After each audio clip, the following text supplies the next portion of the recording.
First session for the day, Lights, Camera, Censor, talks about moral policing. May I invite Shri Kamal Haasan on stage, please? Actor, director, screenwriter, lyricist, singer, and choreographer Kamal Haasan. He's one of the country's finest actor cum filmmakers. He's one of the country's finest actor cum filmmakers. He's a Padma Shri awardee and has 4 national awards to his credit. He began his career as a child actor in 1959 and has acted in over 200 movies in major languages across India. His notable films include Apurva Ragangal, Padinaru Vaidinile, Moondram Pirai, Nayagan, Devar Magan, Dasavataram, and more recently, Vishwarupam. He is currently filming Vishwarupam 2 under his production banner Raj Kamal Films International. He will be in conversation with K. Hariharan. He is the director of the L.V. Prasad Film and TV Academy. His films include Kashiram Kotwal in Marathi, Ezhavadu Manidan, which won the National Award for Best Tamil Film and the Afro-Asian Award at the Moscow Film Festival, and Current in Hindi. His other works include the travel series, Take a Break with Hugh and Colleen Ganser, Understanding Cinema, and a series on South Indian Bhakti poets called Male Manivanna. He's writing a book about Kamal Haasan. Over to you, gentlemen. Good morning, friends. It's indeed a great pleasure to kickstart a conversation with Kamalji. I'm so happy to be here because I'm also at this moment writing a book on him, and I hope to finish it by the middle of this year. The topic today, moral policing, and I'm sure most of you would be wondering that, what are we going to actually take this journey through, Most of you would be thinking that, the CBFC, or the Central Board of Film Certification, is the biggest hurdle, in terms of moral policing. Actually speaking, I'd like to begin with saying that they are the least of our problems today. The CBFC, or the Censor Board, is the least of our problems. And I'll just give you a very brief background as to why they have been so incapacitated, especially in the last 15 years. One is the growing democratization of the medium, where almost anybody and everybody today can handle a camera, can handle laptops and edit their pictures, and also broadcast it directly into YouTube and in the internet. So the internet and the digital media technology has completely made the CBFC redundant. Completely redundant. I mean, you have to just go into the internet and you can watch hours and hours and hours of pornographic material, freely available. You can go to Pornhub, YouTube and RedTube and anything. You name it, it's there. And Savita Babi, Where is the Censor Board in all this? Where is the Censor Board in all this? They are the least problematic. Next is, we have always perceived the Censor Board as kind of a monolithic organization.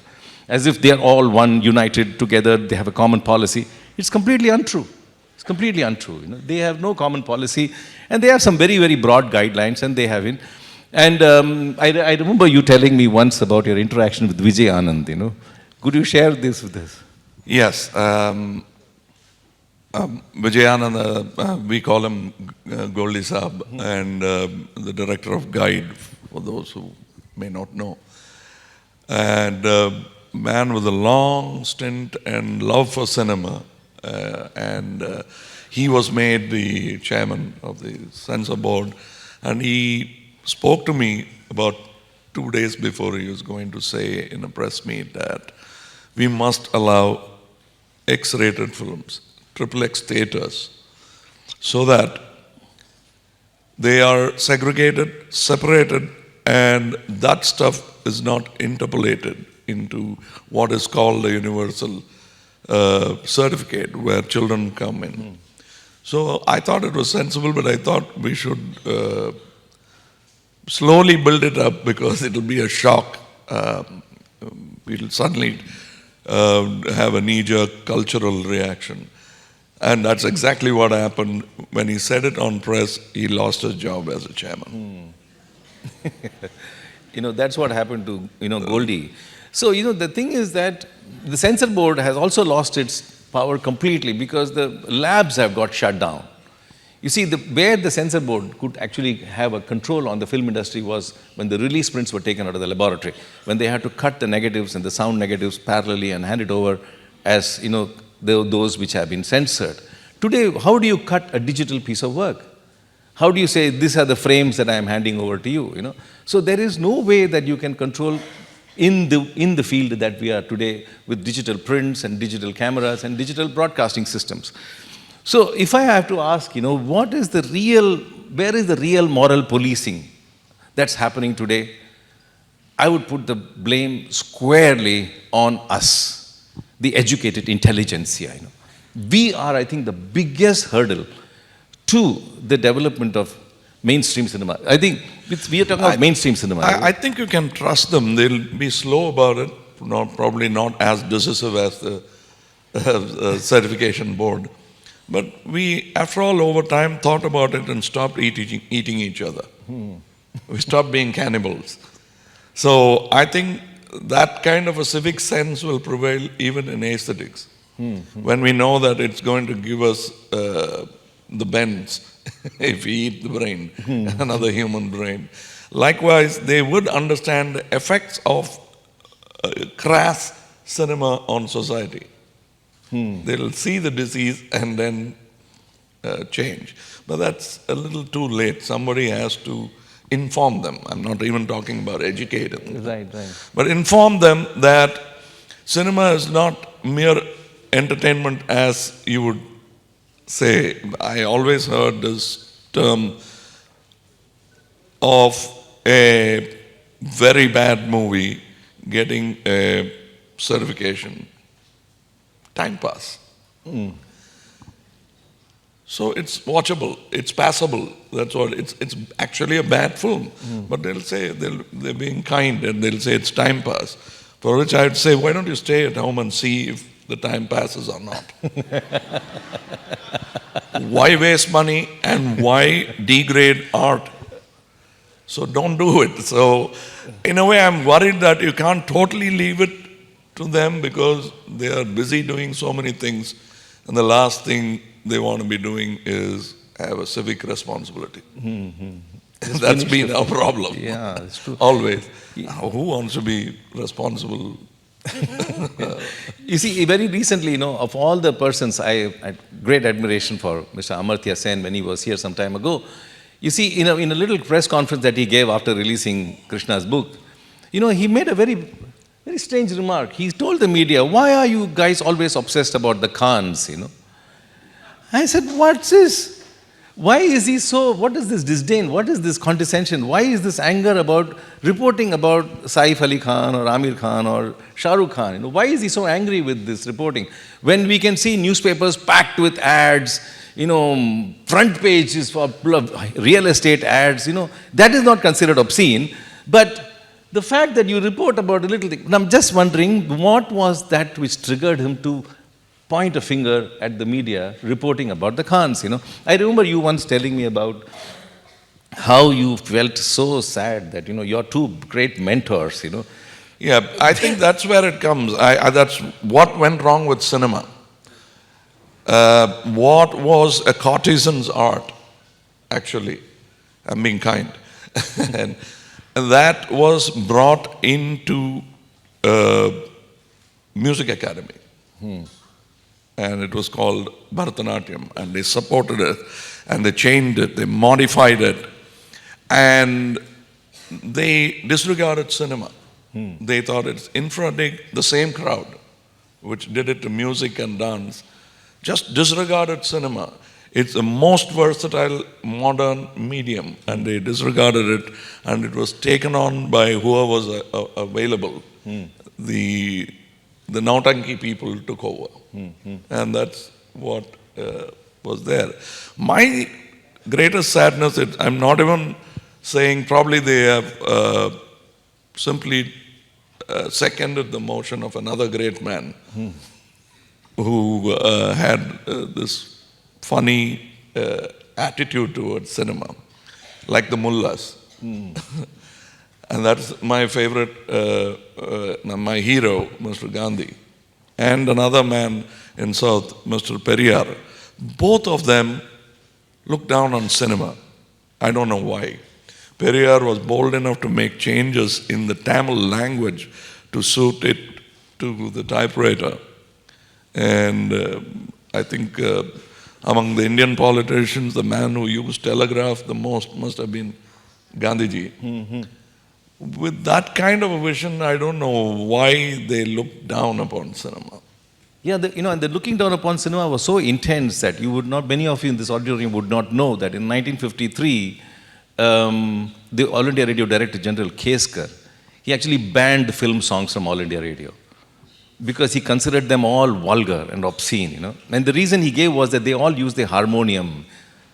And the harmonium is an instrument of the Havelis, of the prostitutes, And what happened was, the entire film songs in India shifted to Radio Ceylon, And the Binaka Geet Mala came from Radio Ceylon for us, We didn't hear our own songs, So, I think this deep prejudice which the intelligentsia had towards cinema did not allow them to set up a film academy, for example. They had Sahitya Academy, Sangeet Natak Academy, Lalit Kala Academy for every other art, but not a film academy, And then I remember once we were at IIT, and I asked the IIT people, why don't you bring film technology into IIT, Why do we have paper technology and printing technology, So what do you feel about the fact that, an entire generation of us sitting in this auditorium went by without any film education, Yeah, that's why I always mourn the fact that you see the number of five-star hotels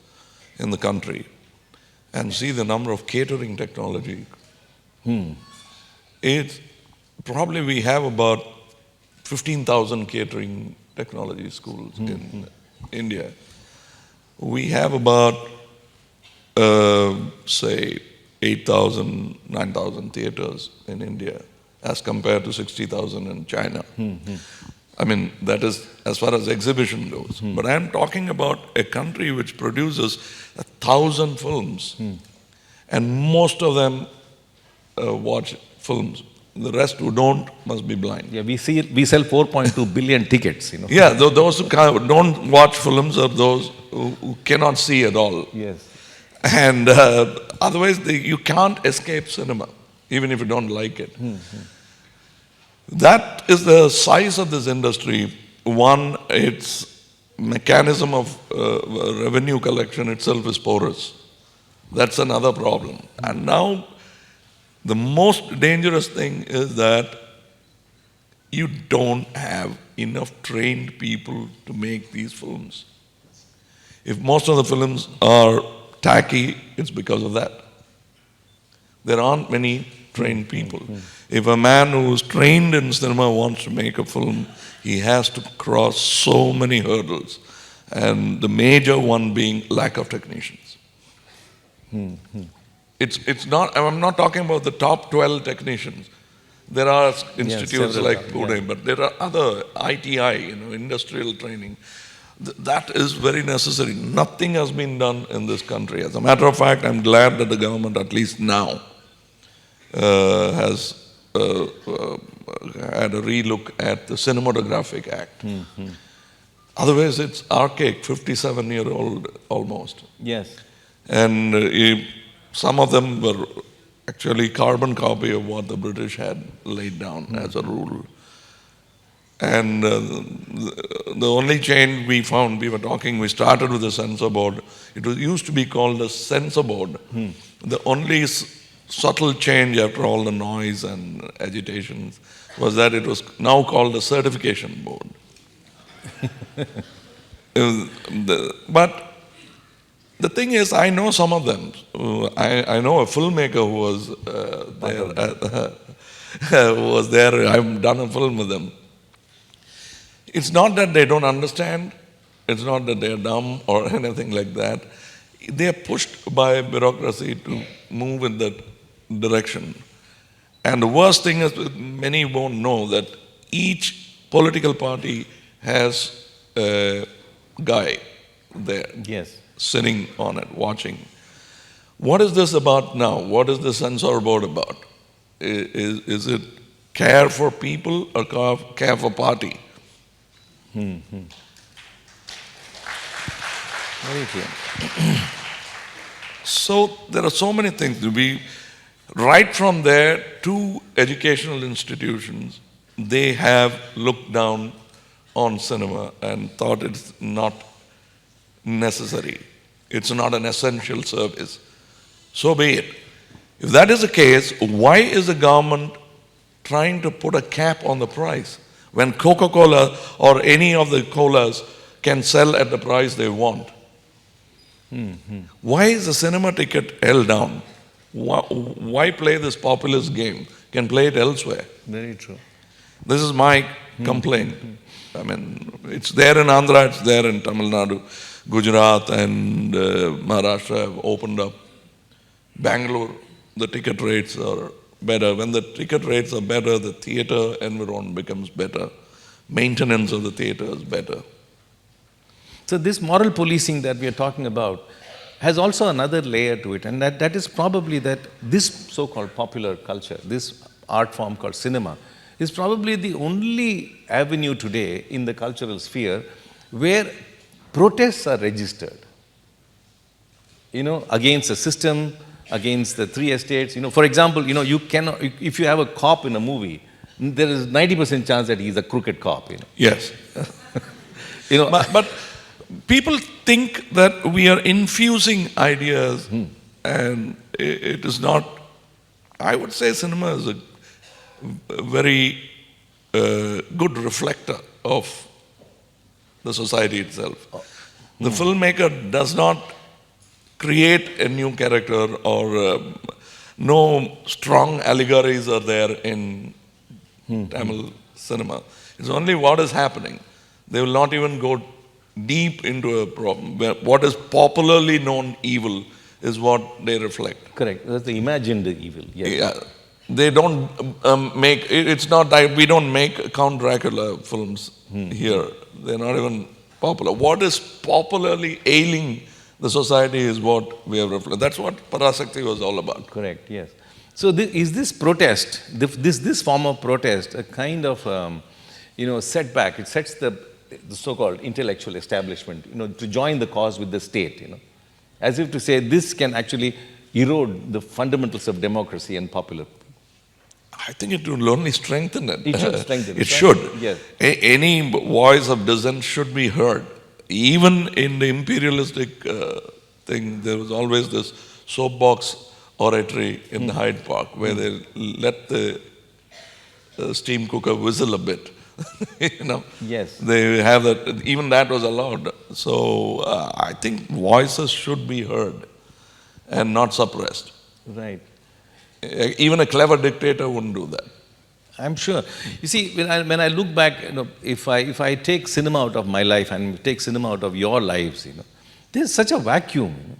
I mean, if there is poetry in our blood, it's thanks to, Kannadasan. It is thanks to Sahir Ludhianvi, or it is thanks to Hasrat Jaipuri, Absolutely. You see, some of the Tamil that I learned was extramural. Most of it was from cinema. And some of it was from books. Right. And the rest of it from friends. That's how language happens. I mean, it comes from the people. And cinema is it's a populist people's medium. Yes. The Tamil that I know, the pronunciation, there were 3 teachers for me who were teaching for free. Shivaji's voice, Karunanidhi Saab's dialogue, and Kannadasan's poetry. That's where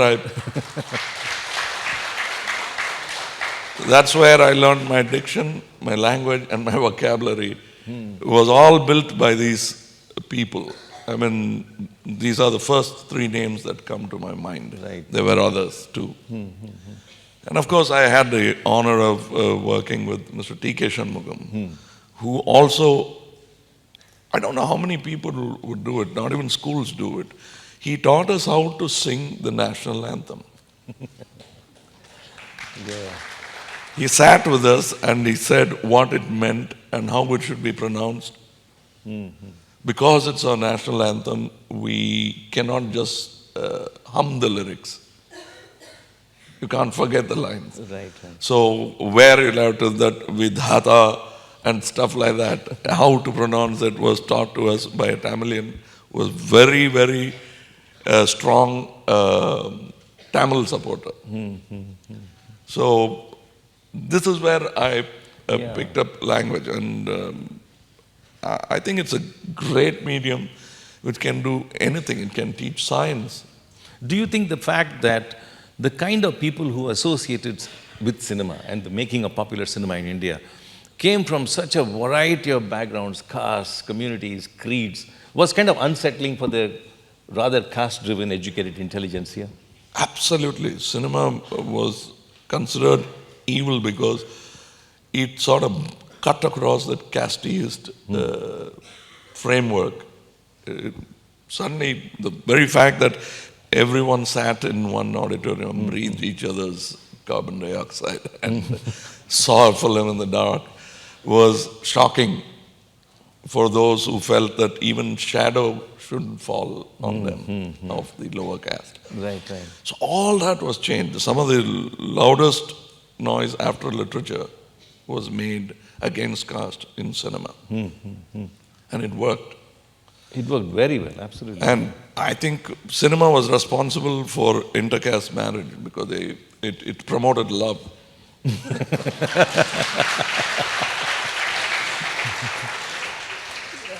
Absolutely. Take the romance story out of the movie, there's nothing else. It's all about romance story. Yeah, there's another complaint. A communist friend of mine said you can simply surmise the storyline of a Tamil cinema. Yeah. அப்பா ஒத்துப்பாரா அவ்வளோதான் கதை.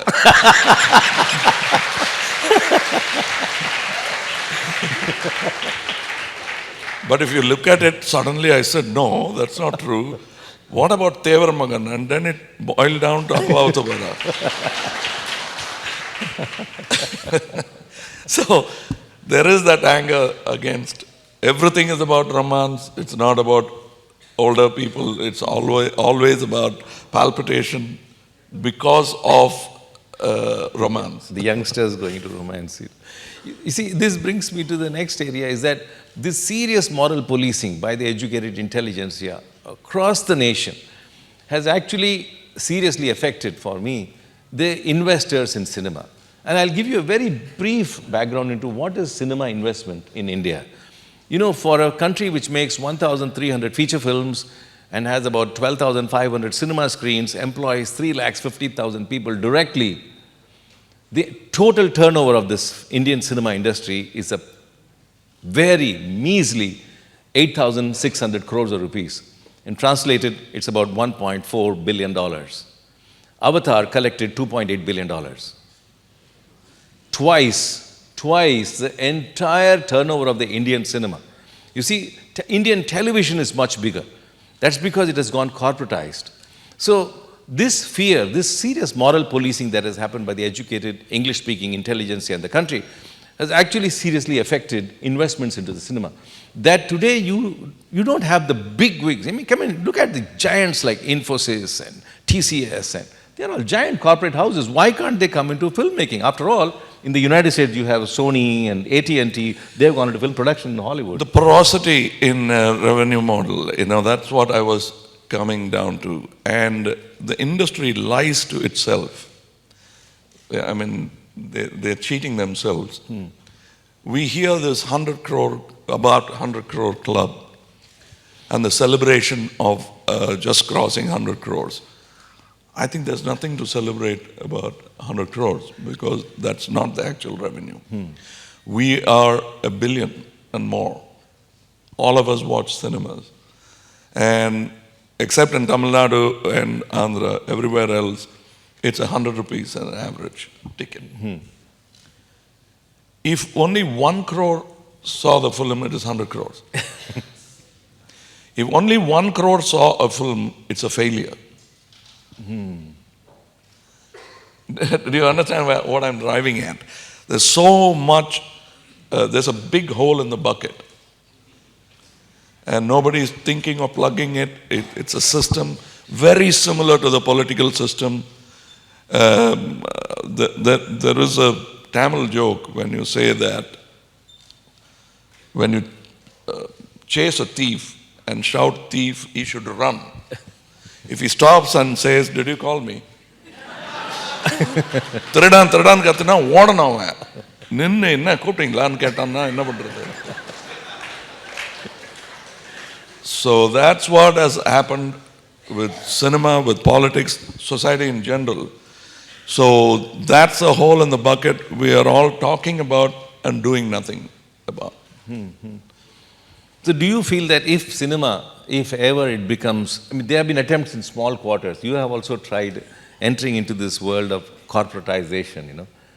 What is ailing it? What is it the moral policing or is it the regular, some other issue? See, I think it is the Saraswati Puja syndrome, you know. Of course, I'm coming from another tangential Yuktivadi angle. But the first thing we do is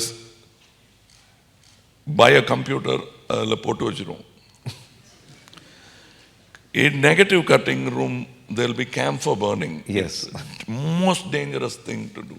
We take care of everything on every wrong detail and forget about what is important. That's our problem. But then what is stopping the corporates from coming into cinema and saying, let's make movies? Well, let me talk about Tamil Nadu. People.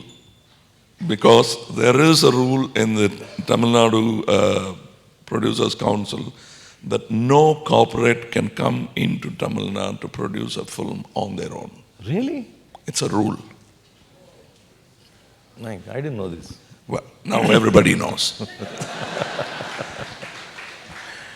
And this is sort of a protectionist reaction which is ailing the industry. This is just one Tip of the iceberg. Tip of the iceberg. There are so many other hurdles. It's not that corporates have neglected Tamil Nadu. They want it. They want to come here. These are the hurdles. And politics plays a hand in Tamil Nadu cinema. There's always a faction of two parties within the Producers Council.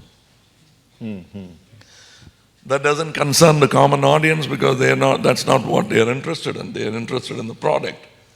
But to make a product, all these things are impediments. Suppose somebody wants to make a political film, right from the inception, it will be nipped in the bud. Because nothing is a secret. From title registration to everything, it will be reported to the politician concerned. The politician. You can't make a anti-any party film. Which means the voice is stifled.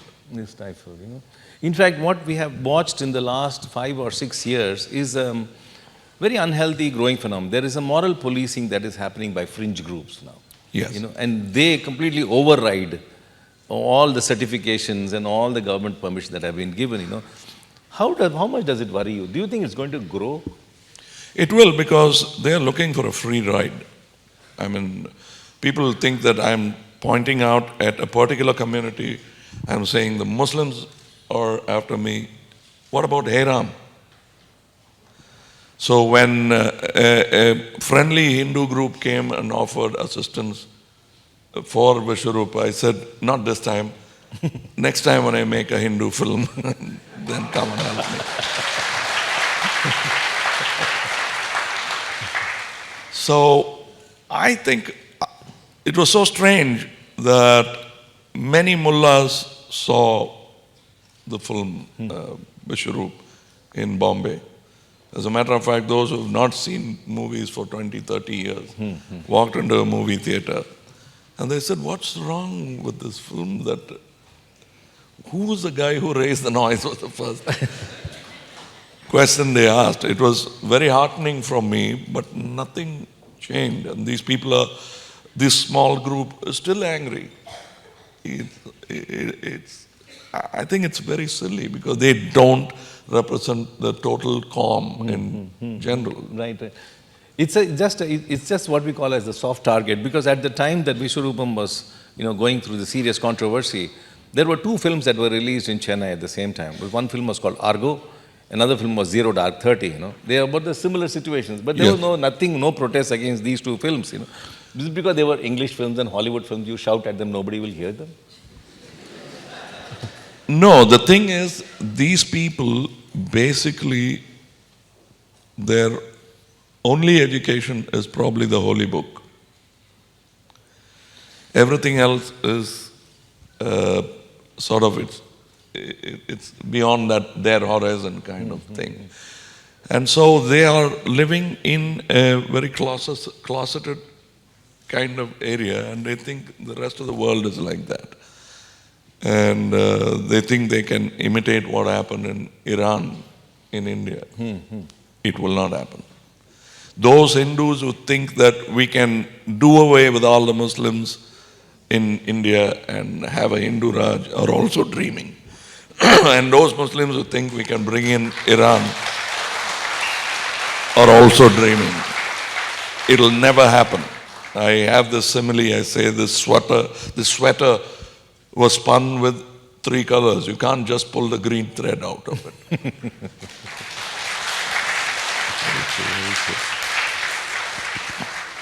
One of my greatest... Can you imagine, this statement will be misconstrued by a Hindu.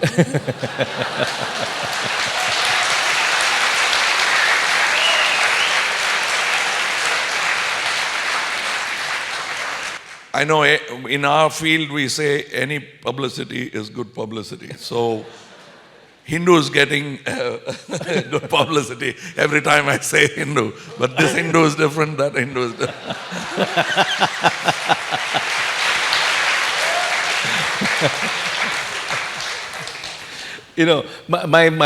I run a film academy for the last 10 years, And my greatest lament is that, I have very few women joining the courses there, And I said, why? Why don't you send women to train as cinematographers or sound recorders or directors, Somehow there's such a taboo, even now, in the 21st century. Okay, now another whistleblowing to be done. Now the producers will be angry about what I said about the corporate. Now, about the makeup union. Do you know that women cannot become makeup men? Makeup person. Makeup person. Oh my God. Because it's only a makeup man. There's nothing called a makeup woman in South Indian film industry. It's banned. Or is it a... Yeah, the makeup unwritten mullahs. rule? Makeup mullahs. My goodness. They will not allow. I tried. There was a lady who acted with me as a child in TKS. She could have just, my father was a makeup man. She could have just got married and added to the population. She simply wanted to do makeup like her father. And they didn't allow her. This was during the time of Nammavar, which is, we are talking about 20 years back. Nothing has changed till today. As a matter of fact, I had, they are very fond of me because I've run workshops so they come to me a little later to complain. So I used to have a lady who was very talented, not because she was a lady, because she is the one of the very few in India who knew about prosthetic makeup and how to apply it on actors. But she was frustrated, went up to the center, spoke to the Women's Rights Council.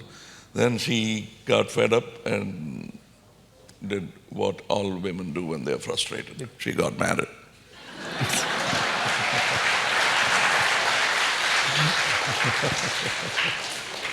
It's really a serious problem, that women, I have a feeling that the more women come into the film industry and participate, in full strength, I'm sure there'll be so many changes happening. Do you see, when you work in Bombay, do you see there's some changes there? Yes, absolutely. I see a lot of women taking great responsibility in the process of making a film. I tried it. But I think it's a society. I come from not from a co-ed school. So there is a problem, what do you call it, the scent of a woman makes Tamil boys heady. And I had forgotten my heady days and appointed a lady assistant director. It had a devastating effect on the performance of the other assistant directors who were male. Because little things like they didn't want to dirty their shirts and they didn't want to be admonished In front of her. Because then she became the pivotal point. I became jealous. Right. So I still think about, I would rather have 5-6 female assistants and one embarrassed Tamil boy rather than the other way around. Time for Q&A. So we have got 15 minutes more open to questions, please. Hello, sir. I'm a great fan. That is undermining my. The question here is, I know Vishwarupam was a touchy, sensitive subject. Kudos to you for taking that up. I know it went through a lot of policing, and there's a lot of influence of political parties and religious factions. What would it take from your side to eradicate this influence from the cinema industry? Like, would it take like something like an Aam Aadmi party to come up in the cinema field to do this? How could it be stopped? See, the problem is I'm a great fan of Mr. Gandhi. It's the spirit that I used to be, like every youth in India, Gandhi bashing or icon bashing is a great sport. You begin that way. I've been there. And without any coercion from anybody, from elders in the family or political pressure or anything, I rediscovered him on my own. And till date, he holds sway over me. I've been nitpicking, finding only faults with that gentleman. And that's why Hariharan itself, I made Hariharan, it's my personal journey towards him. And this thing of looking for somebody to solve the problem itself is wrong. I think, and there's nothing called eradication in the 21st century. You cannot eradicate what you consider your enemy. There is only a status quo ante, and it stops with that. And it might start off anytime, or you genuinely shake hands and become friends. So this eradication point, I don't know, but I'll try, because I do work hard on it. I become the change I demand. I try to.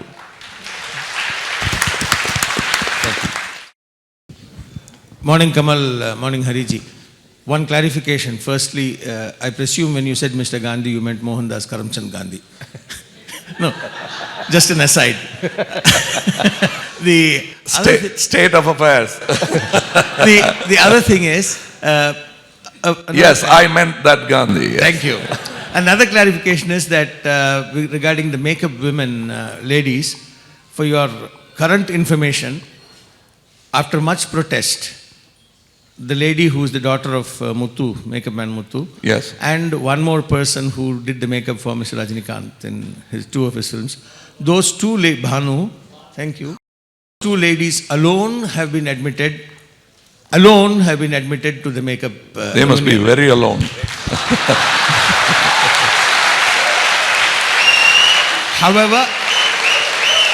However, warning to the ladies here, I don't think any more will be.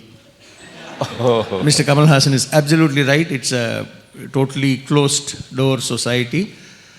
The third point, which is actually the question, is that how much of an influence do you think that television channels of the state or of the language are mostly or predominantly owned by political parties or people with political leanings, how much do you think it affects the quality of distribution of cinema post-theatrical release and therefore an impact on the making of cinema itself, the promotion of cinema? For example, if you see a Hindi film, you find it promoted across the board in all the channels, irrespective of who has bought the television rights. Two, the system of television rights being produced, being offered in Tamil Nadu is sell it to me in perpetuity. Whereas in Hindi, I understand it's 1 show, 2 shows, 3 shows, first 3 months. So the producer has an avenue of a source of fund over a period of time. Here it's one sale outright and goodbye. See, my thing is, it's easy to demonize somebody. Yes, satellite channels are in business and they want everything if possible. If there are no more films released when my film is released, I'm happy.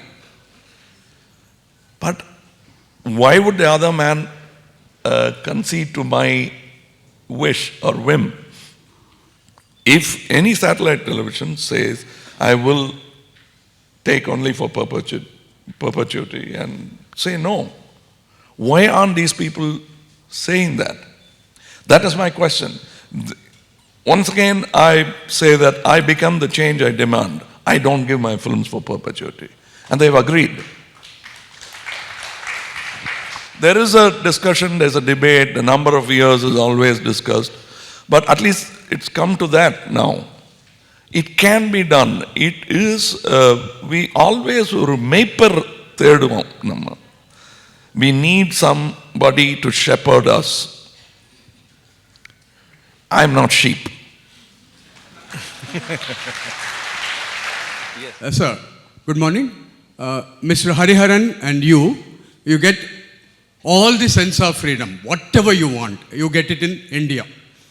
Then, after that, is it possible in India to create a healthy cinema like David Lean, Satyajit Ray, Fassbinder, or the greatest Lysikas? Is it possible with all that freedom of censor? Absolutely. It is possible. But only thing is, when you give it to us too quickly, like you said, overnight, it will be like children in a confectionery. Health will not come at once. There will be first overdose of the freedom, and then probably the most sensible of us would treat that freedom with responsibility, and then it will happen. It is bound to happen. Hi sir, my name is Ram Kumar. I just want you to comment upon the quality of films that actually impact the society. So for example, in 1990s, I would say there was only one film, Deva Magan, which impacted the society. And 2000, it was only Anbe Shivam, according to me, impacted the society. There was only one Shakti Velu, one Lalla Shivam, and now it's only one Vishwarup. You're biased. You're very biased.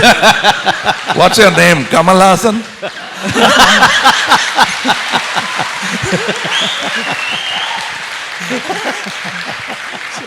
No, actually speaking... No, thank you. Thank you. But that's not the truth. There have been other films, and I'm glad that you mentioned two of my films and two of my favorite films.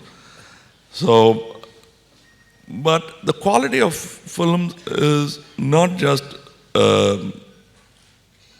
one man's job. It might seem like I made all the decisions, but the actor Kamal Haasan, the producer Kamal Haasan, the writer Kamal Haasan are all in agreement. It rarely happens. Because the financier is a very anxious man. I mean, I'm being kind. So he has his effect on, when I say financier, I don't mean money lenders, but the man who actually, the stakeholder. Yeah. Because that man is worried about only one thing, and he is not here to make better cinema. He wants a better bank account. So there's a contradiction there. It's very difficult it's very easy for me to make fun of his film, and even easier when a good film of his fails. I told him, man, he should have made Sagalakala.